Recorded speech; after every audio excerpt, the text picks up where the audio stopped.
kabila ng busy schedule sa showbiz, sumabak na rin sa pagnenegosyo ang ilang kapuso stars. Tutok na tutok ang mga bituin sa bagong-bago nilang spa business. Ang chika hatid ni Aubrey Carampel.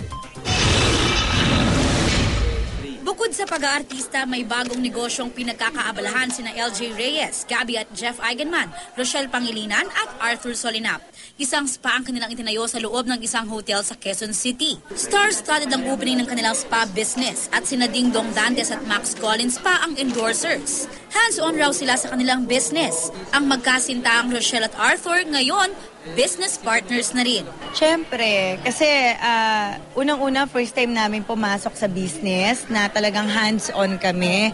And marami kaming natutunan, marami kaming nalaman talaga na hindi namin ine-expect na ganun pala kahirap yon. Ang magpinsang sina Jeff at Gabby, alam daw na hindi panghabang buhay ang pag-aartista at naisipan din daw nilang sumabak sa spa business dahil madalas din daw silang magpaspa pagkatapos ng trabaho. Hindi ako nagdalawang isip na napag-isipan ito. So sabi ko, sige, gusto ko yan. Para at least, I can say na I can have a massage on my own spa, di ba? So, something to keep us occupied, something to get the mind going, think of new ideas, think of new ways to not just reinvent basically ourselves, but now our business. Si LJ naman pilit pinagsasabay ang pagiging ina, pag-aartista at pagiging businesswoman. Isang araw ang pagtatayo ng sariling negosyo sa kanyang mga pangarap kung saan nagagamit niya ang tinapos na kursong Economics and Finance. As long as feeling ko, binibigay mo pa rin yung lahat mo, yung puso mo, yung attention mo sa lahat ng bagay.